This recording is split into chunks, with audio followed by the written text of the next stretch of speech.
Perkenalkan, nama saya Asriani Noveta Maunsong. Saya prodi D4 Kebidanan dari Poltekkes Kemenkes Medan. Nah, di sini saya akan menjelaskan tentang sistem pernapasan manusia. Sebelum itu, saya akan menjelaskan tentang pernapasan. Apa sih pernapasan itu? Pernapasan ialah proses pertukaran antara oksigen dan karbon dioksida yang terjadi di dalam paru-paru. Nah, paru-paru tersendiri itu adalah organ utama yang paling penting dalam sistem pernapasan kita. Letak paru-paru itu terletak di rongga toraks kita. Nah, paru-paru itu terdiri dari dua bagian, yaitu antara kiri dan kanan. Nah, bagian kanan itu terdiri dari 3 lobus, yaitu ada lobus superior, lobus medius, dan lobus inferior. Sedangkan yang kiri itu hanya terdiri dari 2 lobus, lobus superior dan lobus inferior. Nah, antara lobus superior dan lobus medius itu ada visura horizontal. Nah, antara lobus medius dan lobus inferior ada visura obliqua. Nah, sebelah kiri antara lobus superior dan inferior ada visura obliqua. Nah, saya akan menjelaskan tentang organ-organ apa saja yang kita gunakan saat kita sedang bernapas. Yang pertama adalah saluran hidung. Di dalam saluran hidung ini terdapat skafum nasi. Nah, kemudian ada mulut.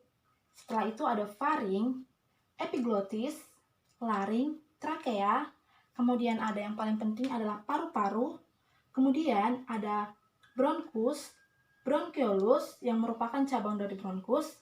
Kemudian ada diafragma. Kemudian saya akan menjelaskan tentang proses pernapasannya tersendiri. Yang pertama itu udara masuk melalui saluran hidung.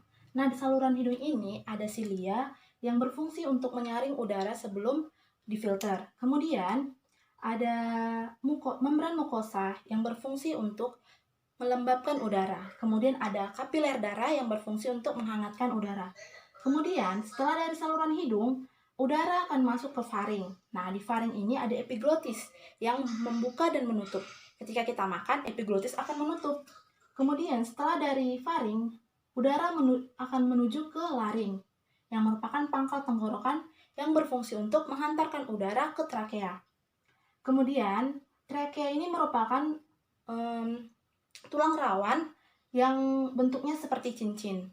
Kemudian setelah dari trakea, udara disalurkan ke bronkus. Bronkus ini ada 2, kanan dan kiri. Nah, bronkus ini berfungsi untuk menghantarkan udara ke bronkeolus. Setelah itu, kita bisa lihat penjelasannya di sini. Ini bronkus dan ini bronkeolus yang merupakan percabangan dari bronkus yang berfungsi untuk menyalurkan udara ke alveolus. Nah, kemudian di sini ada alveolus atau kantong-kantong udara yang berfungsi. Di alveolus ini terjadi pertukaran antara oksigen dan karbon dioksida. Nah, alveolus kita ini terdiri dari kurang lebih 300 juta alveolus di dalam tubuh kita. Kemudian kita bisa lihat ada bronkeolus terminalis. Nah, di sini kita bisa lihat ada kantong-kantong udara yang kemudian masuk ke alveolus. Sekian penjelasan dari saya. Apabila ada salah kata saya mohon maaf. Terima kasih.